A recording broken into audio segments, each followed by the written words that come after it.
Amigos, familia, bienvenidos a un nuevo episodio de Vida con Dios, el episodio número 38. El día de hoy tenemos un tema muy especial, un tema muy importante que me apasiona mucho y vamos a hablar de ser íntimos con Jesús, de ser hijos, amigos, íntimos de Dios, íntimos de Cristo. Y quiero cubrir este tema con el pasaje que viene en Mateo capítulo 17 de la transfiguración de Jesús. Pero quiero abrir la Biblia al capítulo 15 de Mateo, antes de la historia de la transfiguración, cuando Jesús está acompañado por sus discípulos y alimenta a los 4,000 y los alimentó y multiplicó los panes y los peces. Ahora, eran 4,000 que estaban con él. Luego, después de eso, viene la confesión de Pedro, donde Jesús les pregunta a los discípulos que quién es él para ellos. Y Pedro pues le dice a Jesús que él es el Mesías, que él es el Señor, que él es el Cristo del Dios viviente. Donde Jesús pues lo aplaude y le dice: gracias, Pedro, bienaventurado tú, aquí voy a edificar mi iglesia. Seguimos y Jesús le anuncia a los 12 apóstoles, a los 12 discípulos, su muerte. Aquí en este pasaje breve podemos ver uno de los versículos más populares en este libro de Mateo, que es el de: toma tu cruz y sígueme, renuncia a tu vida y encuentra una nueva vida en mí. Siguiendo, ya llegamos a la transfiguración. Y me gusta mucho esta parte de Mateo específicamente porque muchas cosas sumamente poderosas y majestuosas pasan. Bueno, empiezo leyendo. Versículo 1 del capítulo 17 de Mateo. 6 días después, Jesús tomó a Pedro, a Jacobo y a Juan, su hermano, y los llevó aparte al monte alto. Ahora, a mí se me hace muy interesante cómo va recorriendo la historia y el Evangelio de Mateo y cómo empezamos con 4,000, luego de los 4,000 fueron 12 y luego de los 12 fueron 3. Que estos 3, que eran Pedro, Jacobo y Juan, son los amigos, son los apóstoles, los alumnos más íntimos de Jesús. No tenemos a Pedro, la roca, tenemos a Jacobo y tenemos a Juan. También ya sabemos que Juan es el discípulo pues más amado, ¿no? Versículo 2: y se transfiguró delante de ellos, y resplandeció su rostro como el sol, y sus vestidos se hicieron blancos como la luz. Yo me quedo impactado cuando leo eso, como por primera vez Jesús se transformó delante de sus discípulos, delante de ellos, de una manera pues nunca antes visto, después de que Jesús fue ese verbo que se hizo carne y que vivió aquí con nosotros. Y los discípulos tuvieron la oportunidad y el honor de poder ver a Jesús en esa imagen transfigurada. ¿Por qué? Pues porque lo acompañaron, porque lo siguieron, porque íntimamente tenían una conexión y una relación muy personal, muy íntima con Él. Los íntimos de Jesús, que aquí podemos ver que es Pedro, Jacobo y Juan, fueron los discípulos que vieron a Jesús en esa imagen transformada. Sigo leyendo en el versículo 4. Entonces Pedro dijo a Jesús: Señor, bueno es para nosotros que estemos aquí. Si quieres, hagamos aquí 3 enramadas, una para ti, otra para Moisés y otra para Elías. Ahora, me salté accidentalmente el versículo 3 que dice: y aquí les aparecieron Moisés y Elías hablando con él, hablando con Jesús. Entonces, el rostro, la apariencia de Jesús cambió. Jesús y su rostro brillaba como el sol, tenía vestiduras blancas, puras, sin manchas. Luego Juan, Pedro, Jacobo ven que a sus lados aparecen Elías, aparecen Moisés, y Pedro le dice a Jesús: oye, vamos a celebrar, vamos aquí a levantar tres, uh, 3 enramadas, 3 cosas para honrarte a ti, Jesús, honrar a Elías y a honrar a Moisés que están aquí conmigo. Pero Jesús no le contestó a Pedro. Ahora, me gusta mucho cómo Moisés se le apareció, cómo Elías apareció con esa imagen de un Jesús transfigurado. ¿Por qué? Porque tenemos que acordarnos que Cuando todo esto está pasando, ¿no? Cuando la transfiguración está pasando enfrente de los discípulos de Jesús, enfrente de Pedro, Jacobo y Juan, ellos no conocían lo que iba a pasar, no sabían qué estaba por venir, no tenían ellos acceso al Nuevo Testamento que nosotros tenemos porque lo estaban viviendo apenas. Ellos tenían el Pentateuco, ellos tenían las leyes, ellos tenían historias de la Biblia, ellos tenían a los profetas. Y ellos estudiaban eso y eso es lo que ellos conocían como la palabra de Dios. Punto. Entonces, para ellos, el que se apareciera Moisés, que Moisés se considera la ley de Dios en forma de humano, casi casi como la ley de Moisés al pueblo. ¿Por qué? Porque Dios le reveló a Moisés su rostro. Dios tuvo una intimidad muy cercana con Moisés, le dio los 10 mandamientos para que él fuera con el pueblo de Israel y les dieran esos mandamientos para que el pueblo lo honrara, lo obedeciera y lo siguiera. También tenemos a Elías. Elías era el mero mero. Elías era el profeta de profetas. Él era el precursor profético, el precursor de precursores. Entonces, sigo leyendo en el versículo 5. Mientras él aún hablaba, una nube de luz los cubrió. Y he aquí una voz desde la nube que decía: Este es mi Hijo amado, en quien yo tengo compaciencia, haed oíd. A oír esto los discípulos se postraron sobre sus rostros y tuvieron un gran temor. Entonces Jesús se acercó y los tocó y dijo: Levantaos y no temáis. Aquí quiero tomar una breve pausa, porque se me hace increíble esto, se me hace increíble cómo lo mismo le pasó a Moisés, ¿no? Cuando Moisés estaba con el pueblo de Israel y con la guía de Dios los sacó de Egipto y estaban en su campamento al lado del monte Sinaí. Dios habló al pueblo y yo me imagino, no está en la escritura, pero yo me imagino todos los truenos, los relámpagos, el cielo viéndose de una imagen increíble y escuchar la voz de Dios poderosa diciendo: pueblo de Israel. Y el pueblo tenía miedo. Ahí es cuando Moisés dice en Éxodo capítulo 20, versículo 20, no teman, porque ese miedo que ustedes sienten es el mismo miedo bueno, porque es el miedo que te aparta del pecado. Entonces, ahí está una prueba de cómo lo que está pasando aquí ahorita con estos 3 amigos de Jesús, enfrente de el Jesús con un rostro de Dios, y Moisés y Elías estaban. Ahora, Elías era el mero mero profeta, él era el que oró y no llovió, volvió a orar y llovió otra vez, una carreta de fuego lo ascendió al cielo, él no pudo padecer la muerte. Y él fue el profeta, él fue la persona que Jesús escogió, que Dios escogió para pues callarle la boca a los profetas falsos de Balaam, a los que estaban adorando a un Dios muerto, a un Dios que no era nuestro Dios vivo, que no era Jesús, que no era ningún Dios que tenía que ser exaltado.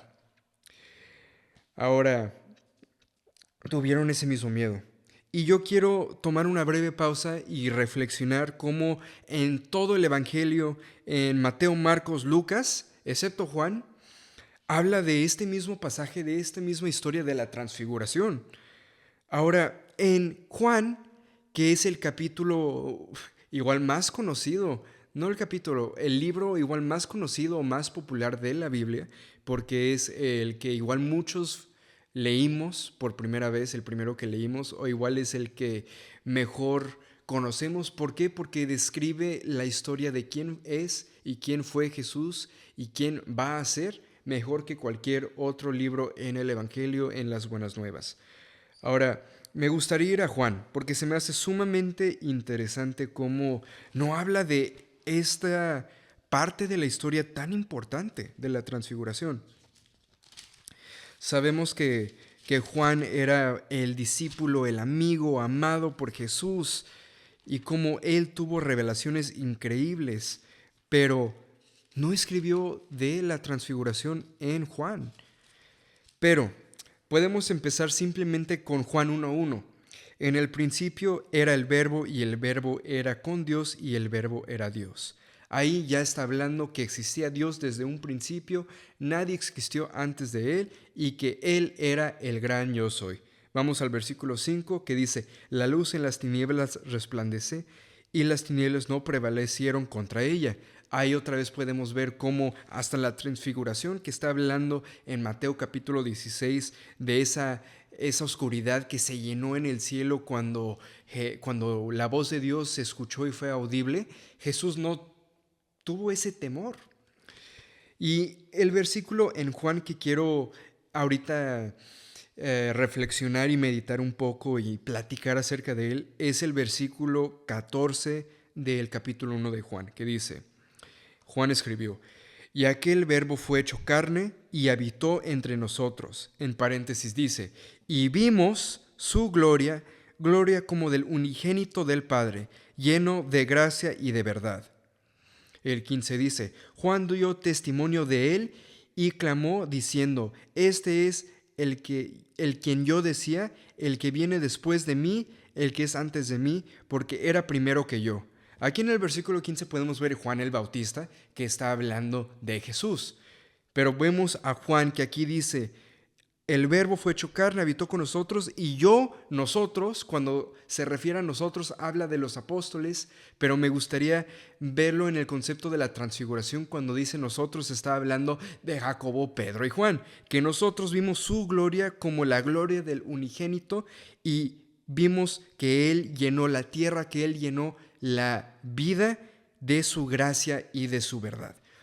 Y al punto que quiero llegar es que sí, la transfiguración no se encuentra en el Evangelio de Juan. ¿Por qué? Porque poco a poco, durante toda la Biblia y especialmente en ese libro de Juan, podemos ver toda la transfiguración de Jesús en todos los capítulos, en todos los versos de Juan.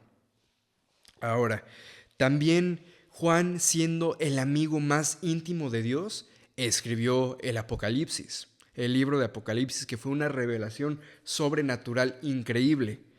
Y yo quiero saltarme unas páginas, llegar al libro de Apocalipsis y leer especialmente lo que dice en el capítulo 1 de Apocalipsis, en el versículo 14. Ahora, desde el versículo 9, especialmente del 12 al 20, habla de la visión de Dios, la visión que tuvo Juan del Hijo del Hombre, la visión que él tuvo de Dios, la visión que él tuvo de Jesús. El versículo 14 habla de la revelación que Juan tuvo de la apariencia de Dios, que él pudo ver a Dios cara a cara. Aquí dice en el versículo 14, su cabeza y sus cabellos eran blancos como blanca lana, como nieve, sus ojos como llama de fuego. Ahí podemos ver lo mismo que él vio, lo mismo que él fue revelado. Lo mismo dice en la transfiguración, que Jesús tenía una apariencia blanca. Seguimos leyendo el versículo 15, dice, y su voz como estruendo de muchas aguas. 16, tenía a su diestra 7 estrellas, de su boca salía una espada aguada no, de 2 filos, y su rostro era como el sol cuando resplandece en su fuerza. Especialmente esa parte del versículo 16, y su rostro era como el sol cuando resplandece en su fuerza. Podemos ver que dice lo mismo en el versículo 2. Y resplandeció su rostro como el sol, y sus vestidos se hicieron blancos como la luz. Podemos ver lo mismo que está escrito aquí en Mateo 17 y la misma revelación que Juan escribe que él tuvo en Apocalipsis capítulo 1. Sigo en Apocalipsis capítulo 1, versículo 17, cuando dice, cuando le vi, caí como muerto a sus pies, y él puso su diestra sobre mí, diciéndome, no temas. Podemos ver lo mismo aquí en el versículo 7 de la transfiguración, donde dice, entonces Jesús se acercó y los tocó y dijo, levantaos y no temáis. Así que aunque no habla de la transfiguración en Juan, está derramada la historia de la transfiguración y de lo que está por venir en la, podemos decir, no epístola, pero en el libro de Apocalipsis y en el Evangelio de Juan. Ahora quiero nada más terminar para no dejar este paréntesis abierto de lo que dice en Apocalipsis. El versículo 18 dice, Y el que vivo y... No me quedé ahí. Ok, no temas, yo soy el primero y el último, y el que vivo y estuvo muerto, mas he aquí yo vivo por los siglos de los siglos. Amén. Y yo tengo las llaves de las muerte y del Hades. Entonces, aquí está Juan escribiendo de la revelación que él tuvo de la apariencia de Jesús, de la apariencia de Dios como una persona sumamente poderosa, que tenía un rostro tan brillante como el sol, que tenía cabello tan blanco como la lana, que tenía vestiduras blancas y limpias. Y se me hace increíble cómo Juan tuvo la oportunidad y tuvo el placer de poder ver a Dios y tener esa revelación de Dios, de verlo cara a cara. ¿Por qué? Por la intimidad que él tenía con Jesús, con Dios. Ahora sigo leyendo en Mateo. Estamos en el versículo 8 del capítulo 17. Dice, y alzando ellos los ojos, los apóstoles, a nadie vieron sino a Jesús solo. Ya no vieron a Moisés, que representaba la ley, ya no vieron a Elías, que representaba a los profetas y a lo que estaba por venir. Ellos nada más vieron a Jesús. Cuando descendieron del monte, Jesús les mandó diciendo, no digáis a nadie lo que vieron hasta que el Hijo del Hombre resucite de los muertos. Entonces sus discípulos le preguntaron diciendo, ¿por qué? Pues dicen los escribas, los maestros de la ley, que es necesario que Elías venga primero. Le preguntó a Jesús. Jesús les respondió, y aquí dice en el versículo 11, respondiendo Jesús les dijo, la verdad, Elías viene primero, y él restaurará todas las cosas. Mas os digo que Elías ya vino y no lo conocieron, sino que hicieron con él todo lo que quisieron, así también el Hijo del Hombre padecerá de ellos. Entonces los discípulos comprendieron que les había hablado de Juan el Bautista. A ver, yo quiero hacer una breve pausa aquí en el versículo 10, porque los discípulos están hablando de lo que ellos han conocido, han estudiado, de las profecías en el Antiguo Testamento, donde los profetas decían que Elías, que se fue, ascendió al cielo en una carreta de fuego, iba a volver y se iba a presentar delante de todos antes de la venida del Mesías, antes de la venida del Hijo del Hombre. Pero Jesús les contestó y les dijo que Elías ya vino. Que Elías ya vino y que ya estuvo con ellos, pero ellos no lo reconocieron. Los profetas de Balaam, los falsos profetas, la gente de ese tiempo, en Primera y Segunda de Reyes, no vieron, no reconocieron que Elías era el ungido de Dios, que él era el profeta que Dios envió para estar con ellos. No lo reconocieron y lo despreciaron, justo como los fariseos y los escribas de la ley estaban despreciando a Jesús cuando Jesús se hizo carne y fue un humano como nosotros. Ahora, quiero que vayamos al libro de Marcos. Al libro de Marcos capítulo 9, donde también habla de la transfiguración. Y quiero leer nada más el versículo 11 y el versículo 12, que dice, y le preguntaron diciendo, ¿por qué dicen los escribas que es necesario que Elías venga primero? Respondió él y les dijo, Elías a la verdad vendrá primero y él restaurará todas las cosas. Luego podemos ver a continuación de ese mismo versículo, al que sigue el 13, que dice, pero yo os digo que Elías ya vino. Ahora, cuando están hablando de que Jesús les está hablando de que Elías ya vino, está apuntando a dos cosas. Y yo puedo igual creer y pensar que a tres cosas, ¿no? Elías ya vino cuando él vivió, cuando él fue el profeta. Elías vino en forma de Juan el Bautista. ¿Por qué? Porque él era un precursor y él fue precursor a la venida de Juan el Bautista. Y también porque ellos tenían la misma visión, el mismo llamado y la misma carga de poder compartir el arrepentimiento. Elías con el pueblo de Israel, con el pueblo ajeno, compartía acerca del arrepentimiento y cómo tenían que arrepentirse delante de Dios, porque Balaam no era el Dios vivo. Y también Juan vino con el Espíritu y el mismo poder que tenía Elías para compartir de que Jesús, de que el Mesías ya venía y que nos teníamos que arrepentir, que el pueblo de Israel se tenía que arrepentir. Eso lo podemos ver también en la profecía de Isaías, que viene en el capítulo 40, en el principio, cuando dice Isaías, voz que clama en el desierto. Lo mismo dice Juan el Bautista cuando empieza a compartir su evangelio, bueno, no su evangelio, pero su ministración, su iglesia, ¿no? Yo soy la voz que clama en el desierto y que dice, oigan, ya viene Jesús, ya viene el Mesías, enderecen sus caminos y vamos a arrepentirnos, ¿verdad? Entonces, eso es lo que dice ahí. También me gustaría ir a Lucas capítulo 9, versículo 30.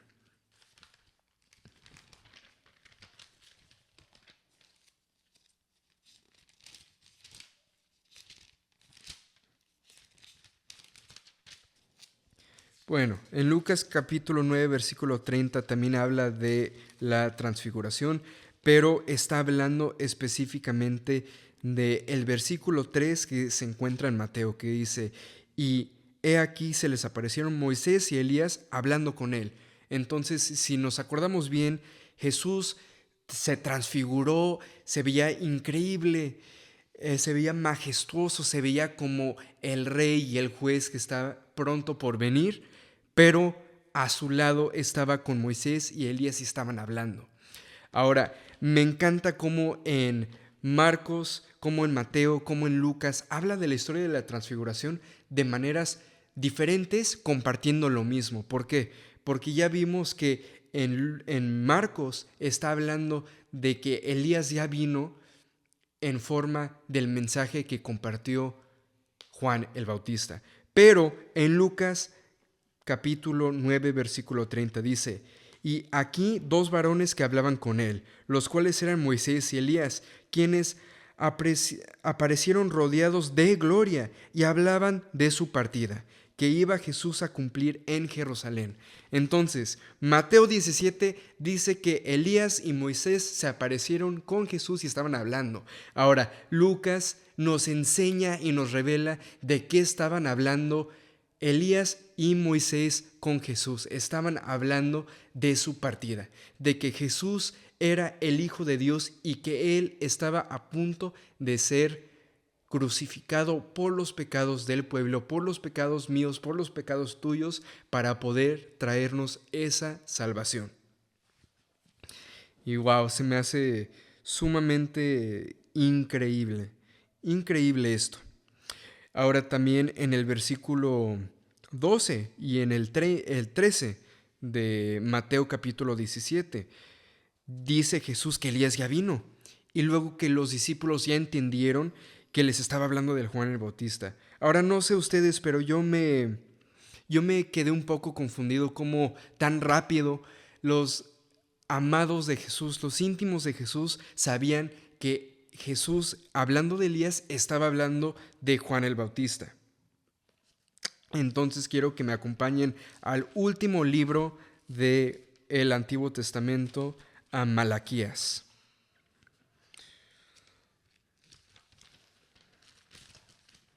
Y vamos a Malaquías capítulo 4.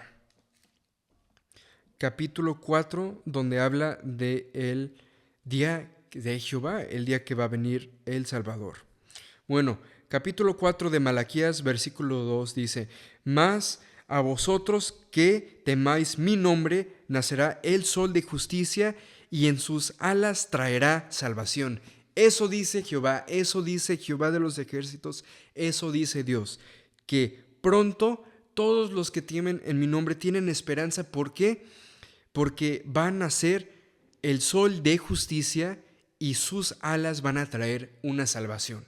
Ahí podemos ver Malaquías, un profeta que estaba hablando con el mensaje, con la profecía de Dios para el pueblo de Israel, que pronto iba a venir el Mesías, que pronto iba a venir Jesús. Y el capítulo 4, versículo 4 de Malaquías dice, Acordaos de la ley de Moisés, mi siervo, la cual encargué en Horeb. Horeb era el lugar donde estaba ubicado el monte Sinaí, donde Moisés subió y recibió los 10 mandamientos de parte de Dios. Ordenanzas y leyes para todo Israel. Versículo 5. He aquí os envió el profeta Elías. Antes que venga el día de Jehová, grande y terrible, él hará volver el corazón de los padres hacia los hijos y el corazón de hijos hacia los padres. No sea que yo venga y la hiera la tierra con maldición. Así que ahí podemos ver por qué Pedro, por qué los discípulos estaban preguntándole a Jesús que por qué los demás, por qué los fariseos, por qué los escribas decían que Elías tenía que regresar primero, porque aquí está la profecía de Malaquías que le dio Dios, diciéndole al pueblo de Israel que antes que viniera el Hijo del Hombre, antes que viniera el Salvador, iba a regresar Elías. Ahora, el versículo 4, donde está hablando de Moisés, Malaquías, nos está diciendo y le está hablando al pueblo de Israel para que recuerde la ley de Moisés, para que ellos puedan permanecer fieles en obediencia a los mandamientos de Moisés, a los mandamientos de Dios, a los 10 mandamientos. El versículo 5, donde dice, he aquí yo envío al profeta Elías, que él va a venir antes de la venida de mi Salvador y que va a hacer que el corazón de los padres a los hijos vuelvan y de los hijos a los padres vuelvan. Está hablando de la venida de Elías, de la venida de Juan el Bautista, que vino a tener el llamado de arrepentimiento, el mismo llamado de arrepentimiento que vino a traer el profeta Elías al pueblo de Israel, que fue pues predicado por Elías, ¿no? Entonces, Elías apareció en la transfiguración, apareció en el espíritu que le dio Dios a Juan el Bautista, porque cargaban con el mismo espíritu Elías y Juan el Bautista. Y también puede ser, quién sabe, que Elías tenga que ver algo con la segunda venida de Jesús. Quién sabe, no quiero desviarme para allá, no me quiero meter en teología, pero ¿cómo y por qué hay que limitar el poder de Dios? ¿No? Ahora, el versículo 6 que dice que Él hará volver el corazón de los padres hacia los hijos y el corazón de los hijos hacia los padres, significa que va a haber una restauración espiritual en el pueblo, un arrepentimiento genuino. Aquí está diciendo que lo que Elías enseñó vino a ser Juan el Bautista también, predicando, enseñando una restauración y un mensaje de arrepentimiento. Después de la historia de Malaquías, del pueblo el pueblo de Israel, y pues sí, el pueblo de Israel, pasaron 400 años de silencio profético, donde no había profecía de parte de Dios al pueblo de Israel, ni de profetas mayores, ni menores, ni nada. Puro silencio hasta que llegamos al Nuevo Testamento. Y regresamos aquí a Mateo capítulo 17 de la Transfiguración, ¿no? Y nada más quiero, pues, concluir esta parte diciendo cómo me quedo impactado, cómo Jesús revela pues, su gloria divina en la transfiguración y explica cómo el ministerio de Juan cumple la profecía de Elías, cumple la profecía de Malaquías, cómo Pedro, Jacobo y Juan eran parte del círculo más íntimo de Jesús. También como la transformación física de Jesús fue un recordatorio de la gloria que Jesús tenía antes de ser el Verbo que se hizo carne y que de alguna manera también es un anticipo la transfiguración a lo que iba a pasar después de su crucificación, en su resurrección y también en su segunda venida. También como el testimonio de Jesús aquí comparte y confirma que Él sí es el Mesías y como la nube, la presencia de Dios que existió en el Antiguo Testamento, en Éxodo, con Moisés, con Elías, con todos los personajes de la Biblia, existió en el Nuevo Testamento y existe en el día de hoy, gobernando sobre todos los confines de la tierra también. ¡Wow! ¡Qué increíble! ¡Qué padre! Y pues quiero ya concluir, ya cerrar lo que acabamos de leer, lo que acabamos de estudiar juntos con el tema del episodio, ¿no? Que es ser íntimos de Jesús. Yo no sé ustedes, después de leer la transfiguración, ver que se fueron achicando, amenorando los números de multitud que seguía a Jesús de 4,000 a 12 a 3, yo quiero ser parte de esos 3. Y si puedo ser parte de esos 3, yo quiero ser el uno. Yo quiero ser como Juan. No por egoísmo, no por querer vanagloriar yo ser el favorito o el más amado, sino porque yo quiero ser el íntimo de Jesús. Yo quiero poder tener mi intimidad con Jesús. Y me pregunto a mí mismo, ¿cómo puedo yo llegar a ser un hijo tan íntimo de Jesús, donde yo mismo puedo ver o escuchar o ser revelado las cosas como Juan fue revelado el Apocalipsis y las visiones que él tuvo de parte de nuestro Señor? Ahora, hay varias cosas que nosotros podemos hacer para ser esos íntimos de Jesús, esos íntimos hijos de Él. Nosotros hay que permanecer en ese lugar tan hermoso, en ese lugar tan perfecto, en nuestro lugar secreto con Él, volviendo a nuestro primer amor con Él. Ahora, ¿cómo lo hacemos? Es diferente para cada quien. Es diferente, pero cuando lo encuentres, cuando sepas que es, no te salgas ahí, permanece ahí por el resto de tus días, con oración, con estudio y meditación de la palabra. Y no solo cuando estés orando, hablas. No solo hables, pero también escucha. Escucha y disfruta la quietud. Ahora, luego cuando oramos no recibimos una señal o oímos una voz tan audible inmediatamente. O igual nunca, ¿verdad? Pero me recuerdo al versículo, al Salmo 41:10 que dice, estad quietos y sabed que yo soy Dios. Así que en nosotros hablar y orar con nuestro Padre, también la segunda parte de eso es poder disfrutar y estar quietos de que Él nos está oyendo y Él va a obrar cuando Él quiera obrar en nuestras vidas, y mientras nosotros hay que tener paciencia, esperar y apresurar haciendo su voluntad, pero disfrutando de esa quietud. También nosotros hay que estudiar, meditar la palabra, hay que memorizar versículos. Esta es nuestra espada, esta es nuestra arma contra las potestades, contra la guerra espiritual que nosotros vamos a pelear. Esta de aquí, esta palabra es la arma de doble filo, la arma perfecta que nosotros tenemos, y dichosos nosotros por estar equipados con esto para poder pelear, y no solo nosotros pelear, pero dejar que Él pelee por nosotros. Ahora, también no solo leerla, meditarla, aprenderla, sino deleitarnos en ella. Hay que encontrar la manera de nosotros poder disfrutar, descansar y deleitarnos en la palabra. Otra manera que nosotros también podemos ser esos íntimos de Jesús es a través de obediencia, a través de santidad. Hay que vivir la voluntad de Dios, hay que examinarnos a nosotros mismos y correr del pecado, huir del pecado. Y yo voy a ser la primera persona a decirles que nadie es perfecto, todos vamos a caer en pecado. Igual yo puedo ser o creerme el pecador más pecador de todos, pero tenemos ese perdón. Ahora, no hay que jugar con la gracia, no hay que jugar con el perdón, lo tenemos porque es un regalo, pero hay que huir del pecado. De esa manera, de esa manera, el huir del pecado nos acerca más a Dios y nos hace más íntimos en Él y con Él. También en adoración y alabanza. Ahora, hay que clamar a Dios, y no solo así con unas alabanzas bien padres, con las viejitas, con las nuevas, con los coritos.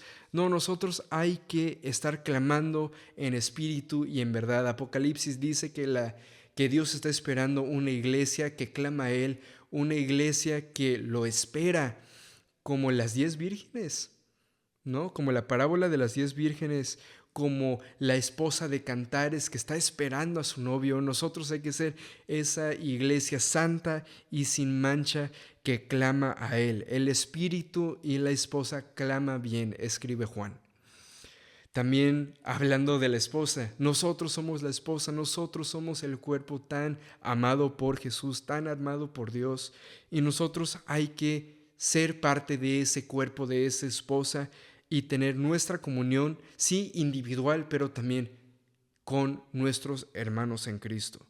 Y me gustaría, por última vez, abrir la palabra a pues sí, al libro de la iglesia primitiva, ¿no? A el libro de los Hechos. Hechos capítulo 10. Hechos capítulo 10, versículo 24, que dice... Ay, me equivoqué, no era Hechos 10, 24. Lo apunté mal. Ese es para el episodio de la próxima semana. Pero Hechos capítulo 2, versículo 42, para mí es lo que es la iglesia. Y se los quiero compartir lo que yo siento con todo mi corazón, que Dios me ha revelado que es iglesia y qué nosotros tenemos que hacer para poder tener esa comunión con nuestros hermanos en Cristo. Y les voy a leer otra versión que es la versión TLA, que dice: y ellos decidieron, los apóstoles, los discípulos de Jesús, y ellos decidieron vivir como una gran familia, y cada día los apóstoles compartían con ellos, entre ellos, las enseñanzas acerca de Dios y de Jesús, y también celebraban la seña del Señor y oraban juntos. Salían juntos, convivían juntos, comían, celebraban, se enseñaban, ministraban uno al otro, aprendían, se edificaban uno al otro.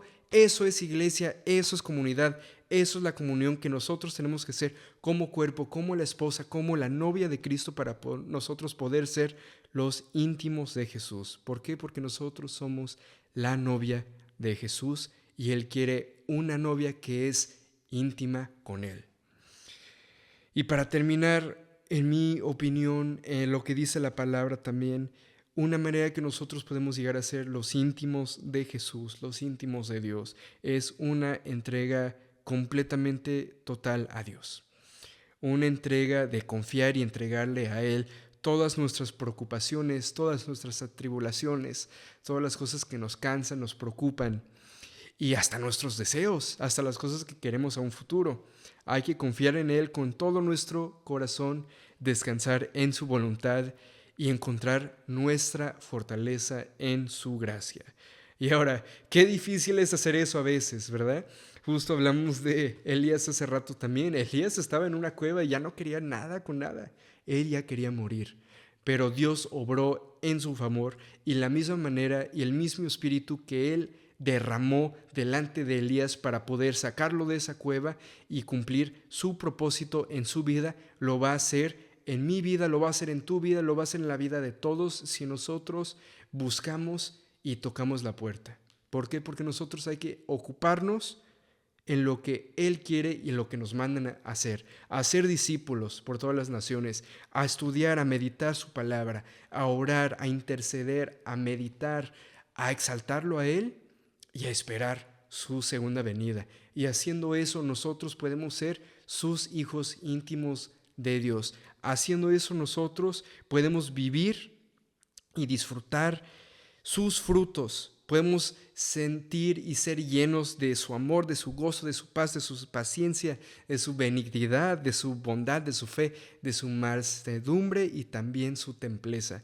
Y nosotros podemos ser llenos de Él, podemos descansar en Él, podemos encontrar esa paz y ese amor en Él, y podemos ser llamados hijos íntimos de Dios. Y antes de concluir este episodio, pues me gustaría orar, terminar orando, y pues me gustaría que me acompañen también. Señor, te doy tantas gracias el día de hoy por esta palabra tan increíble, Señor, por nosotros poder ser tan dichosos de poder leer y creer y tener fe y saber que tú eres un Dios sumamente amoroso, increíble, Padre. Te doy gracias que tú pudiste enseñarnos que a nosotros buscar intimidad contigo podemos ver cosas increíbles, podemos ver milagros, podemos ver cosas que ni nos podemos imaginar a través de tu gracia, a través de tu poder, Señor. Te pido que tú despiertes un anhelo en nuestros corazones, en nuestras vidas, Señor, para poder tener una profundidad más profunda, poder llenar nuestro aceite, nuestra lámpara con tu aceite, Señor, y para poder mantenerla encendida, Señor. Te pido que todos los que estemos aquí escuchando esto, Señor, todos los que somos hermanos en Cristo y creemos en ti y estamos esperando tu segunda venida, Señor, podamos anhelar cada día ser más íntimos contigo, Señor. Y aunque haya unos días donde nos podemos llegar a sentir más lejanos, Señor, que tú nos ayudes a volver a ese primer amor, que tú nos ayudes a volver a ese lugar secreto, que tú puedas volver a tocar nuestros corazones, Señor, y entrar en una rutina, Señor, como tu hijo David, Señor, que aunque la regaba, aunque se le chispoteaba, Señor, volvía a tus brazos y a unos brazos abiertos, llenos de amor, Señor. Gracias, Padre, por ser tan bueno y que así sea en el nombre de Jesús. Y que tu gracia nos acompañe por el resto de nuestras vidas. Amén. Amén. Bueno. Gracias a todos por ver el episodio número 38 de Vida con Dios. Espero que hayan disfrutado este mensaje, que podían retener. Yo le pido, yo clamo, le ruego a Dios que puedan retener algo de esto y que ustedes tengan un anhelo en su corazón para poder crecer en intimidad con nuestro amado. No se olviden de checar nuestras redes sociales. Nos pueden encontrar en Instagram, en YouTube, en TikTok y en Spotify como @vsd.podcast. No se olviden que Dios los ama y nos vemos la próxima semana. Bye.